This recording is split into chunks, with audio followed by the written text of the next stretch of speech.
When I was in South Africa, I picked up this little saying by Arnold Bennett on time. And you won't have time to write it all down, but just let me read it for you. And it'll be on the set of cassettes that you're getting for the weekend.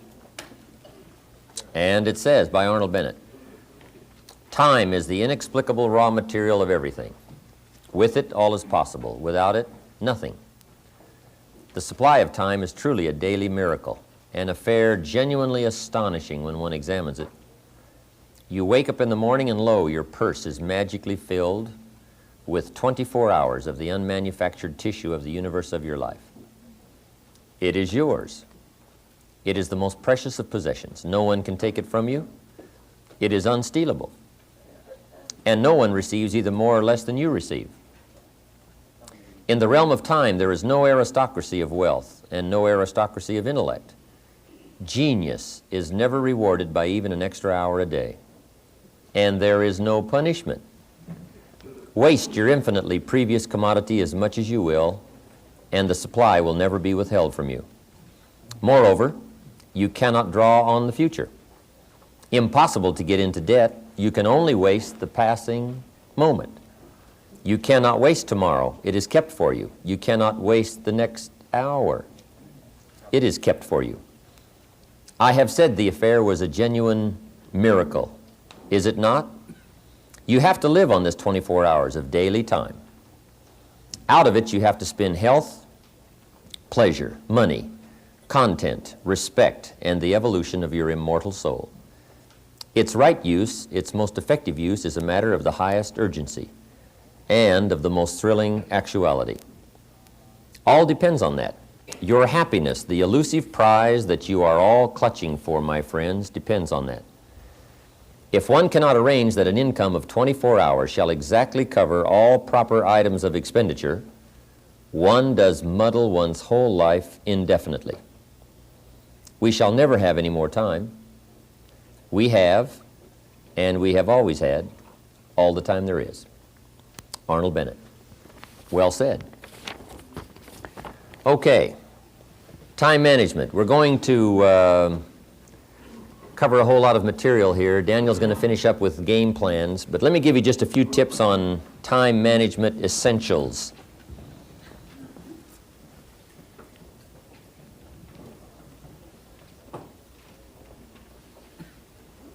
First of all, you run the day or it runs you. A little simple analysis. It's not that difficult to get something started, and you run it for a while, and after a while it starts running you. That's part of the challenge. I told my staff one day, giving birth to a tiger is one thing, learning how to ride it is something else, right? Sometimes you start it, and then it turns around and starts giving you all kinds of trouble. Next, the time you've already committed to labor is enough time.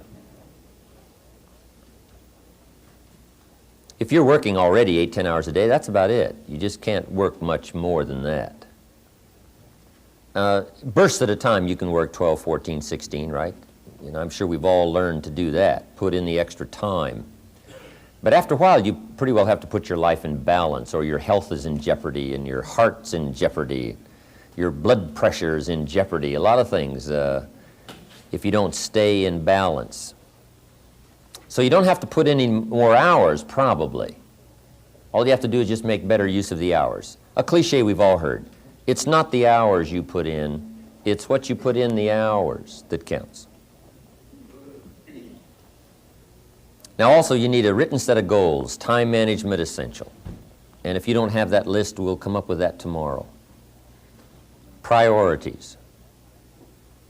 And a constant review of your goals, because that's how you determine how to use your time, whatever priorities you're going for. Then you need a plan to achieve your goals. Another key is learning to separate majors from minors.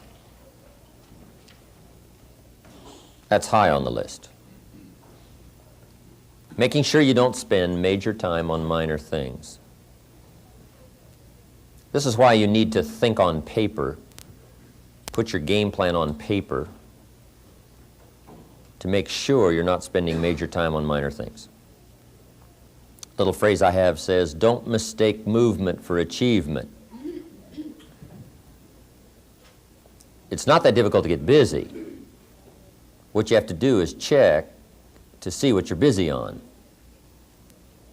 Because it's easy to haul out the trash and fix the screen door, get the car washed, take the kids to school. I mean, it's easy to stay busy, right? The key is on what? Next time management essential is concentration, zeroing in. Preoccupation is fatal, both on the freeway and in business. You got to keep your mind concentrated. I have a little rule that says, don't start the business day till you get to the office. I used to start my business day in the shower or at the breakfast table, and it just messed up a lot of things. I'm sitting at the breakfast table, guess where my mind is? At the office. I even got mixed up going to the beach and, trying to, do some relaxing time. But sure enough, when I'm in the office, I'm thinking about the beach. And when I'm on the beach, I'm saying I should be at the office. Now, see, that's mixed up. We quoted that little quote from the Reader's Digest in the evening seminar, right? Wherever you are, be there. If you're at the breakfast table, be there. When you're having a conversation with somebody, be there. When you're on your way to work, be there. Enjoy the ride. Take a look around you. What's going on? Study human nature. What's happening? Be there. And then when you get to the office, go for it. Next time management essential is learn to say no. Boy, it's easy to overload your calendar, get yourself into all kinds of time management problems simply because you didn't have the strength to say no when you should have said no. It's much more difficult to say no and then try to get out of it later, call back, make the arrangements, go through the whole embarrassment. Better to say no than to say yes and have to back out. Ron Reynolds has a good phrase that says, don't let your mouth overload your back. That's good. The next time management essential is when you work, work, when you play, play.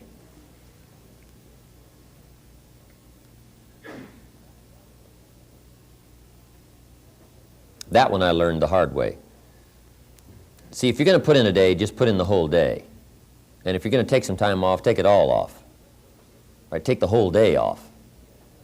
If you're going to work a day, work a good, long, hard day. If you're going to play, play, play all day. Either work all day or play all day. Because guess what? If you're going to knock off at 3 and go play, guess what you're thinking about all morning? Right? Knocking off at 3 o'clock. I mean, it just, it's one of those things. It's hard to zero in on something and make it productive if you're making plans to do something else. Now, part of this depends on what you do and depends on your work schedule and the job you have and the business you have, right? I understand that. Everything we're talking about these 2 days needs to be altered and monitored and worked around to fit your particular situation. I understand that. I have a builder friend of mine up in San Jose. His name is Peter Paulson. Peter's got it down pat. Peter works a week and takes off a week. That's the way he's got it arranged. He's a builder. Now, it's kind of clever, though. See, he works 5 days, takes off 9. That's a little... He says work a week, take off a week, yeah, but it's really 5 and 9. Because it's 5, and then it's a weekend, and 5 days, and another weekend, right? So, but what Peter does, the 5 days he puts in, he works, 14, 16 hours, almost around the clock, keeps 2 or 3 secretaries going, gives all the orders, the accountants, the superintendents, the builders, the whole thing, gets it all arranged, and works around the clock for 5 days, and then goes, takes off. Now, you might not have the luxury of being able to do it that way, but just work on this. When you work, work. When you play, play. Okay, the next time management essential is analyze how you are, and then either compensate for it or change. Sometimes you can remain how you are if you just make other arrangements. My staff discovered I'm a poor courier. They said, Mr. Rohn, here's a check for Jerry Haynes. You're going to be up north, right, in the next couple of days? I say, yeah, no problem. Give it to me. I'll see that he gets it. Guess when I next hear about that check? From my cleaners. Saying, Mr. Rohn, we found this, right? Now, I say, look, I know I messed up that time, but, you know, next time I'll make sure. See, but it just doesn't work. I'm not good at it.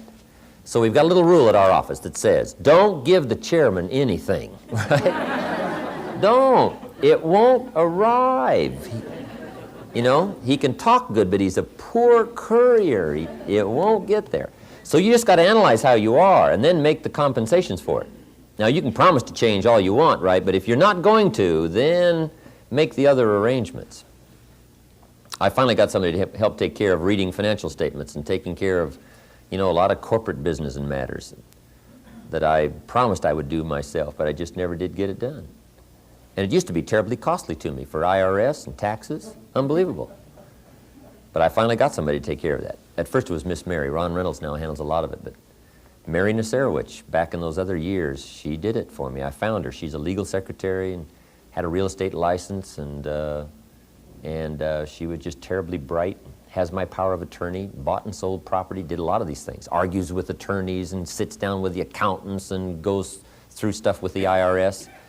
And she just got good at it. And she took care of a lot of things that bailed me out more than once.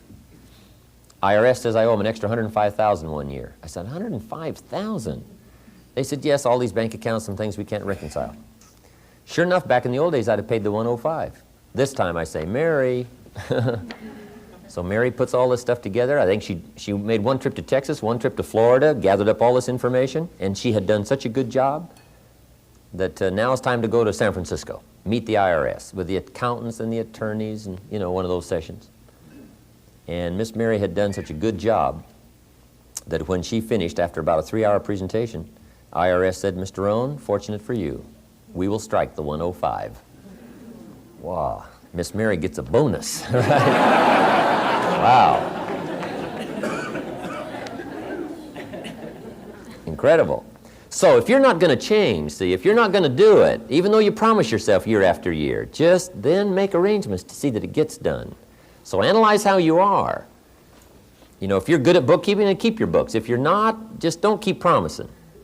Just drop off all that mess, you know, twice a week or once a month in somebody's lap and say, here, figure this out and I'll pay you to do it. Sometimes for $100 a month or something, $50 a month, somebody will just, you know, calculate a lot of stuff for you. Just save yourself all the grief of promising and never doing it. So analyze how you are. That's very important. Next time management essential is beware of the telephone. Beware of the telephone, a useful tool, but it can also get you into trouble. We got a little careless one time for a period of time. The telephone bill got up to $12,000 a month. In California, I mean, that wasn't international, that was here. Unbelievable. So you got to watch the telephone, and also you got to watch the telephone on time management. Here's one way to use the telephone. Make sure you make an agenda before you make a call. Make a little list of what you're going to talk about before you call. Don't try to think and call out of your head.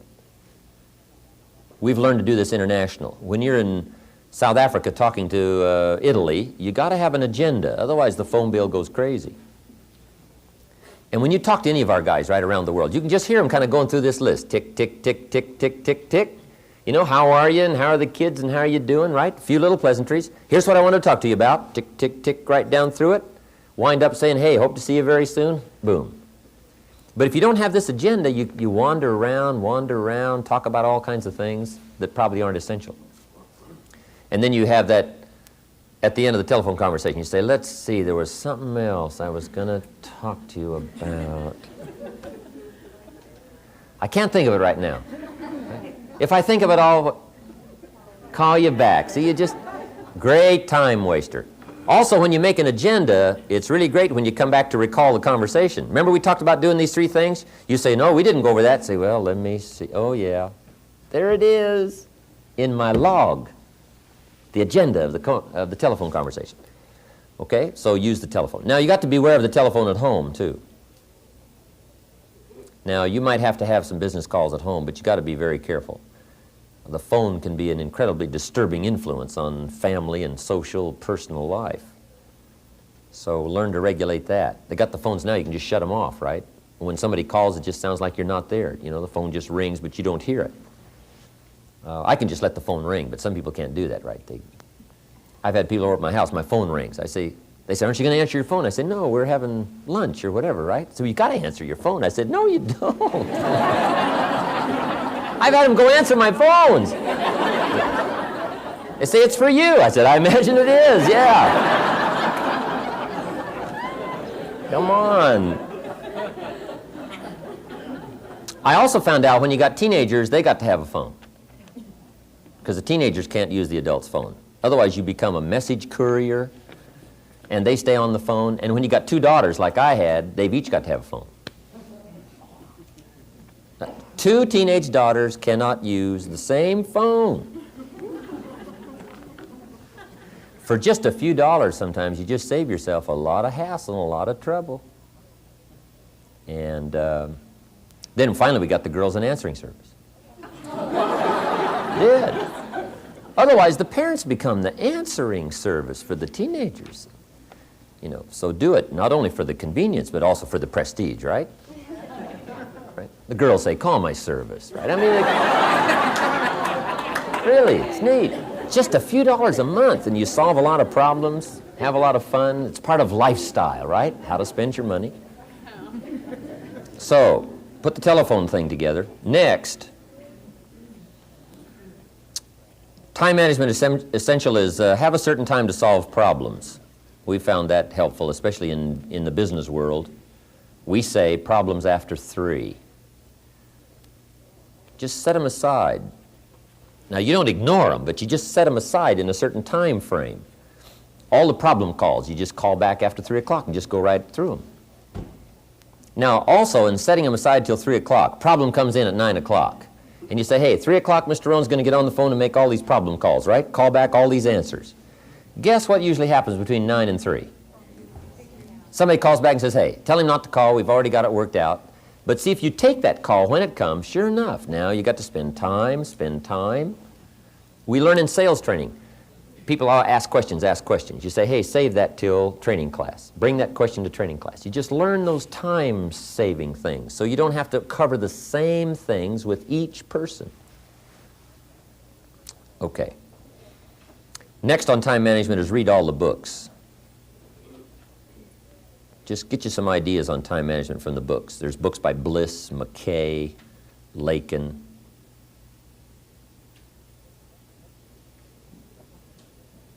Because that's where you get the answers. Because everybody's got tailor-made situations that need different answers. So just read them all. You know, some of them's got some kind of weird stuff. But, right, if you're weird, do the weird stuff, right?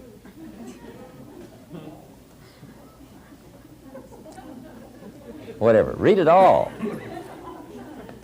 Next time management essential is be more alert. Part of the alertness is not only what's going on, but also be alert to looking at all your present procedures. You may have some old outdated procedures, stuff you've been doing for 5 years, and it's taken 10 hours instead of 1. Right? You could put it on a computer or something. You could just, you know, go through, because it's easy to just accumulate a lot of wasted time, wasted motion by not, you know, updating all of your stuff. You know, you don't have to use the old, you know, you don't have to use that anymore, right? The old calculators. They got the neat, easy stuff, right? Just go through and make sure you're not bogged down with some old, antiquated stuff that's wasting a lot of time. And then be more alert. Take a look at what's going around you. Say, hey, I've been going from here to there, and it's taking too much time. In sales management, we teach, don't go across town until you've gone across the street. Have they heard your story across the street? Guys, I got this hot prospect 40 miles away. It just probably isn't worth the time. It's too far. You know, the span of distance is too long. Just shorten up the span. So be alert as to those kind of time wasters. The last one here is ask questions. When you get ready to talk to somebody, ask some questions. It might save you a great deal of time. Because it's easy to talk to somebody for an hour and then discover you've been on the wrong subject.